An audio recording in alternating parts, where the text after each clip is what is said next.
अग्नि का आह्वान किया और जब बार बार समझाने लगी, अरे पिता,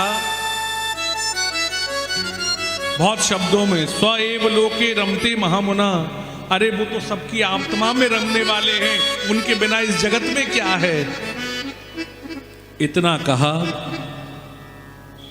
कहने पर सोचा कि अगर अंत समय है, अगर इन्हीं को समझाती रही तो मेरा कल्याण कैसे होगा। और वही किया।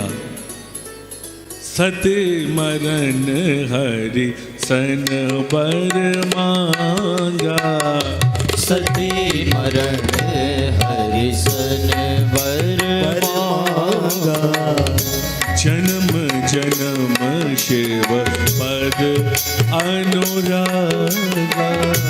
जन्म जन्म शिव पद अनुरागा, जन्म जन्म शिव पद अनुरागा, जन्म जन्म शिव पद अनुरागा। बोले इस बार वाणी की नहीं मानी, अगली बार जन्म मिले तो उनके चरणों में प्रीति हो जाए मेरी, कभी वाणी का अवसर ही नहीं मिले। इधर फिर भी यज्ञ करने लगे। नारद जी संवाददाता कैलाश पहुंचे, बोले क्या हुआ, पार्वती जी कहाँ गई हैं, सती जी कहाँ गई हैं। बोले पिताजी के यहाँ यज्ञ हो रहा है, वहां पर गई हैं। बोले शिव जी यज्ञ हो रहा है पर सती जी गई है नहीं है। बोले क्या हो गया।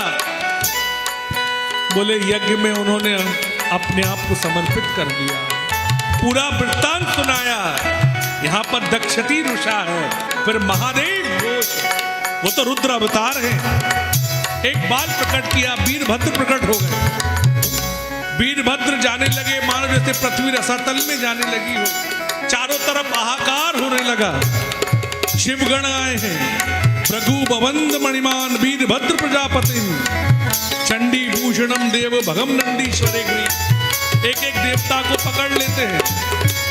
पूखा जी के दांत उखाड़ दिए, दक्ष मिला, वीरभद्र जी ने मस्तक तोड़ा, अग्नि में डाल दिया। आहाकार हो गए, देवताओं के अंग प्रत्यंग सब गए ब्रह्मा जी के पास। ब्रह्मा जी लेकर गए, बोले अब तो केवल शिव जी ही बचा सकते हैं और कोई बचा ही नहीं सकता है। ऐसे भगवान शिव जी प्रसन्न हुए, गए। सब देवताओं के अंग पर पूर्ण करने के बाद राजा दक्ष को बकरे का मस्तक लगा है और बड़ी सुंदर गंधर्वों ने यहां पर स्तुति करी है। और यहां पर भगवान ने स्पष्ट कहा है कि हम दिखने में तीन हैं, ब्रह्मा जी, विष्णु जी और शिव जी, पर तत्वतः एक है, इनमें कोई अंतर। शिव द्रोही मम दास कहावा, ते नर सपने हूं मोय नहीं पावा। एक ही है भैया, अंतर नहीं है। जो लोग भी देवताओं में भेद करते हैं वो सनातन धर्म को समझे ही नहीं। तू अनेक है, तेरे रूप अनेक हैं, तू एक है, तेरे भेद अनेक हैं, तू एक है। इसलिए सब देवताओं में समान दृष्टि रखना चाहिए, कभी अंतर्भेद नहीं करना चाहिए। जीवन में कोई भी उत्सव करो तो सबका सम्मान करो। अगर तुमने किसी का अपमान कर दिया तो उत्सव नहीं होगा, क्योंकि उत माने होता है ईश्वर और सब माने प्राकट्य, और भगवान के सब हैं साहब। भगवान का किसी से कोई विरोध। भगवान जल बरसाते हैं तो ये सोच के नहीं बरसाते कि ये इसका घर है, नहीं, वो सबके लिए। और वाकई मैं पुनः कह रहा हूँ, ये 25,000 दिनों की जिंदगी में किसी का बैर और उपद्रव के लिए हम लोग नहीं आए हैं, बिल्कुल नहीं आए हैं। बहुत कम जीवन है, किसी से बैर मत करो, वाकई नहीं करना चाहिए। बैर की स्थिति वो होती है, जो बैर करता है उसे पशु बनना पड़ता है, चाहे वो राजा दक्ष ही क्यों ना हो। आप लोगों से निवेदन है कि ये बैर, राग, द्वेष वस्तुतः ये बुद्धि की देन है, पर बुद्धि भगवान में लगी रहेगी तो फिर कोई बैरी नहीं बनेगा।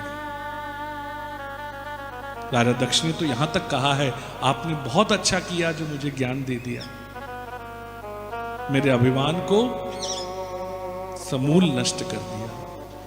और भगवान गुरु देवता यही तो करते हैं। यहां पर यज्ञ को परिपूर्ण किया गया है।